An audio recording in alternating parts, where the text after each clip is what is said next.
Hello friends, कैसे हैं। जैसा कि आप जानते हैं आईआईटी जेईई काउंसलिंग के थर्ड राउंड का रिजल्ट भी अनाउंस हो गया है। अगर आपने अभी तक चेक नहीं किया तो फटाफट जाके चेक कीजिए और कमेंट करके बताइए अब तक थर्ड राउंड तक आपको कौन कौन सा प्रोग्राम, कौन कौन सा आईआईटी आपको अलॉट हो चुका है। हालांकि इस सेशन में हम डिटेल से डिस्कस करने वाले हैं। अब आगे आपको थर्ड राउंड का रिजल्ट आने के बाद क्या प्रोसेस फॉलो करना होगा, किस तरह के स्टूडेंट को क्या ऑप्शन सेलेक्ट करने होंगे। तो सबसे पहले तो उन स्टूडेंट्स की बात करते हैं जिनको अभी थर्ड राउंड तक भी कोई सीट अलॉट नहीं हुआ, यानी उनको अभी किसी प्रकार का कोई भी आईआईटी अलॉट नहीं हुआ।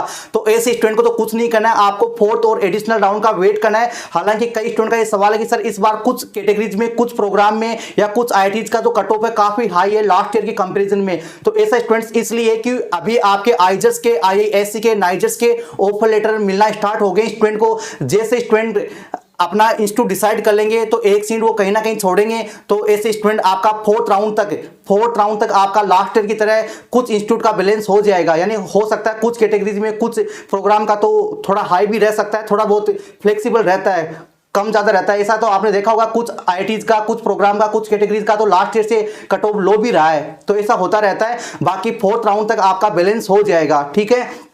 इसके साथ ही बात करते हैं उन स्टूडेंट्स को जिनको अभी थर्ड राउंड में पहली बार सीट अलॉट हुआ है। जिन स्टूडेंट को थर्ड राउंड में अभी पहली बार कोई सीट अलॉट हुआ है उनको क्या करना होगा। सबसे पहले तो स्टूडेंट्स आपको अपनी विलिंगनेस सबमिट करनी है। क्या करना है आपको? विलिंगनेस सबमिट करनी है। एक तो आपके पास है एक्सेप्ट विद अपग्रेड। अगर आपको नेक्स्ट राउंड भी पार्टिसिपेट करना है तब तो स्टूडेंट्स आपको ये बीच वाला ऑप्शन सेलेक्ट करना है। मैक्सिमम स्टूडेंट जो है लास्ट राउंड तक बने रहते हैं, लास्ट राउंड तक अपना अच्छा इंस्टीट्यूट का वेट करते हैं। तो स्टूडेंट्स आपको ये सेकंड वाला ऑप्शन है, मिड वाला एक्सेप्ट विद अपग्रेड, ये वाला ऑप्शन आपको चूज करना होगा।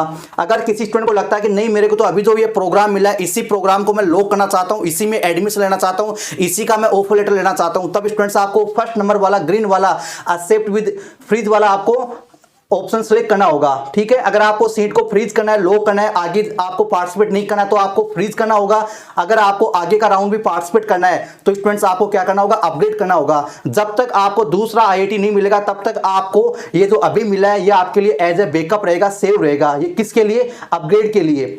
अगर आपको काउंसलिंग से बाहर होना है, अगर आपको काउंसलिंग से बिल्कुल बाहर होना है, आपको और कोई इंस्टीट्यूट मिल चुका है, आप आईआईटी में एडमिशन नहीं लेना चाहते, तो स्टूडेंट्स आप लास्ट वाला रेड वाला जो डेंजर ऑप्शन है इसको आप सिलेक्ट कर सकते हैं, आप रिजेक्ट कर सकते हैं। और इसके बाद स्टूडेंट्स आपको अपनी सीट बुकिंग फीस पे कर देनी है। सीट बुकिंग फीस पे कर देने के बाद आपका पूरा प्रोसेस कंप्लीट हो गया। अब आपको आगे का प्रोसेस है उसका वेट करना होगा। इस राउंड का ये काम है वो खत्म हो गया है। अब उन स्टूडेंट्स की बात करते हैं जिनको पहले भी कोई सीट मिल चुका था, जिनको फर्स्ट राउंड में या सेकंड राउंड में कोई सीट मिल गया था लेकिन वो अपग्रेड पे लगाए थे, लेकिन वो क्या किए थे? अपग्रेड पे लगाए थे। लेकिन थर्ड राउंड में जिन स्टूडेंट का अपग्रेड नहीं हुआ, थर्ड राउंड में जिनका अपडेट नहीं हुआ, तो ऐसे स्टूडेंट को क्या करना होगा? ऐसे स्टूडेंट को फोर्थ राउंड का वेट करना होगा।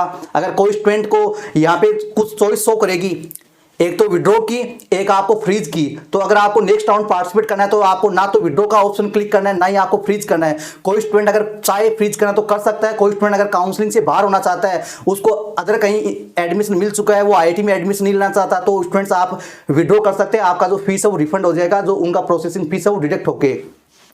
इसके बाद बात करते हैं जिनको फर्स्ट या सेकंड राउंड में कोई सीट मिला था लेकिन उन्होंने अपग्रेड किया था और थर्ड राउंड में भी उनका अपग्रेड हो गया।